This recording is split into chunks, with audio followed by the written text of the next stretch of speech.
Good afternoon. This is Mark with Waist Deep Wade Fishing, Southwest Florida. Hello to everybody. Hope everyone is doing well out there. Today's going to be an interesting topic. We're going to talk about the 5 things that are dangerous that could happen to you while wade fishing. Now, I don't want to put people off on the sport of wade fishing and how awesome it is, and you're one with nature. You feel the contours, you're in the water, you see so much more than you would see on a boat when you're walking around. But you have to be careful, you have to be aware, and keep your guard up at all times. So, let's jump into the first subject.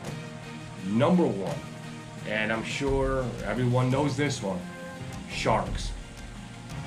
Now, there's certain places you don't want to be at a certain time of day, especially if you're wade fishing. Okay?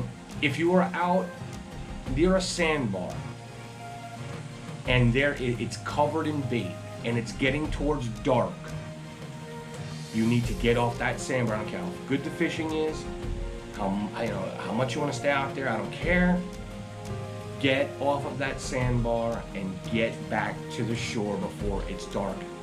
You do not want to be wade fishing or walking in the water when there's bait all over the place as the sun is going down. Okay? The sharks will feed.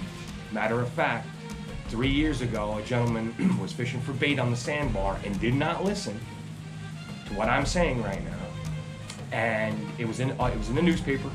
You can look it up. The man got stuck on the sandbar and was surrounded by bull sharks. And the Coast Guard, he had to call the Coast Guard to come and get him. Literally, if he would have stepped off that sandbar, those sharks were coming for him. They knew he was there. They could smell the bait in the water, the fish that he had caught, and that was in the stringer, and it was feeding time. Another thing about sharks that you have to be careful about is bumping. Now, I got bumped one time, and it scared the living death out of me. It was a long time ago, and I wasn't paying attention to my surroundings, and I was just walking along, and then something came up behind me and gave me a nudge. And when that usually happens, that's a sign before a shark's going to bite. He'll hit you first and basically see what you are, and then he's going to get a taste. But I knew what that bump was. So immediately after the bump, I looked around, I didn't see nothing, and I just started backpedaling. I kept my rod out like this, and I started backpedaling to shore. And sure enough, as I started backpedaling, the shark came up, and I seen his top fin swimming towards me. Now, he didn't chase me down, he didn't come at me fast, but he started coming towards me to see what I was. And of course, I started banging the water with my fishing rod, and he took off. So that's number 1. That's the first thing that you need to watch out for, sharks. Number 2, if you're fishing and the fishing is great, it's summertime, it's beautiful outside, it's evening, you have a nice breeze, you're catching fish, and you happen to come across or hear thunder in the distance, or see a storm, a rain cloud where it's raining on the water, or you see some electrical lightning, you see the lightning across the sky, but you don't hear a thunder, electrical lightning. You need to get out of the water immediately. Okay, it's no joke. Thousands of people are struck by lightning every year. Florida's the lightning capital of the world. If you wade fish in Florida, if a storm is coming in, get out of the water. Now, those are the obvious ones. The next thing we're going to talk about is waders. Now, I personally don't wear them. I wear wading boots. And in the summertime, I'll wear, fishing shorts. And in the wintertime, I'll wear fishing pants that wick the water off and to keep you a little bit warmer. But our water rarely gets below 70 degrees. Sometimes high 60s. So, warm on top. If you're a little cool on the bottom, you're all right. But there are people out there, especially in Texas, where they wear waders. It gets cold, and in the wintertime, they're hunting those big trout. And people die. You can read about it, and that's where I've got all this research from. It's hundreds of people that have died. It's not just one or two. Hundreds of people have died from this cause. Now, I personally, if I was gonna buy waders, I would buy chest waders that come up to here that were tight fit. But there are people that go the cheaper route and they get, you know, lower waders that are more baggy, looser fit, so you can breathe. But what happens is if you're out, you know, and it happens to be choppy water, windy, a boat comes by, whatever it may be, and you get hit with a rogue wave, you know, and people do all the time. Well, that wave comes over you, fills your waders up with water, you go down, those waders get heavy, okay? You ain't coming back up. It's basically like putting bricks inside of your waders and weighing you down, and you go straight to the bottom, and you cannot swim back up unless you can get them waders off. And some people have drowned because of it. So I want to make people aware of that. The next issue is scary in itself because it personally happened to me. I was not wearing waders, but I imagined if I was, there could have been a major issue.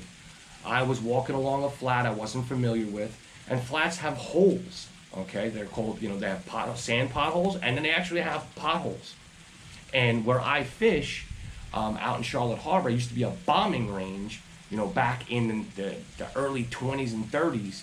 I used to drop bombs in there, and they've made massive craters, big craters. And there's small ones as well.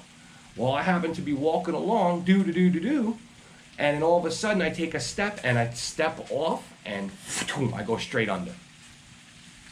And it went from waist deep to over my head in one step. So I went into that crater, went down, of course, you know, it was over my head. I was, you know, oh my God, hit the floor, pushed myself back up, was like, whoa, you know, and then swam out of the crater. Now, if you were walking along and you were wearing waders that weren't tight fit or waterproofed, okay, they could have filled up with water. When you went in that crater, okay, you weren't coming back up. It's going to weigh you down. Now, unless you can get those waders off of you, you know, you start to panic. You breathe in water by accident, you start choking, that's it. And it's a matter of, you know, seconds, and it could be over. So that's another thing you need to watch out for when you're wade fishing. Craters, you know, sometimes you don't see them on the satellite, and they're everywhere. And then the last thing I want to talk about, and this is really not so significant on the West Coast as it is on the East Coast, and they do have it a little bit in the passes and, you know, in the Gulf of Mexico along Texas and Louisiana. Well, you get rip currents, okay? If you fish and wade fish near any type of passes, well, you have what you call a bottleneck, and the water is going to be pushing in and pushing out. Well, sometimes, and they are rare, but they do happen, you'll have a current coming this way, another current coming this way. What happens, you get trapped in that, and you're fighting to get back to shore. But the more you fight, the more and more the rip current pulls you out and drags you out. Now, if you stay calm enough, and you can keep your composure, and you float with the current, you will eventually drift out and then drift back into shore. It may be, you know, 1,000 yards down the beach or across the pass. Hopefully someone sees you and they try to grab you. But if that should happen to you and get caught in a rip current while you're wade fishing, and it blows you off your feet and you can't get back in, you know, drop the rod, whatever you gotta do, lay on your back, tread water, and just go with it and float. And what'll happen is you'll end up, that current will bring you across, or bring you down that strip of beach, or bring you across the pass. Someone's gonna see you. If no one sees you, stay calm, tread water, and wait till you get out of the rip, and then try to swim your way back to shore. So with that being said, I'm gonna end this video. Please be careful while you're out there wade fishing. Do the right thing, be smart, take heed to what I'm telling you. Catch a lot of fish, be careful, and I'll see you on the next video. Make sure you get out there, get yourself a yellowmouth, a redfish, a tarpon, a snook, whatever your game is, and enjoy life. See you.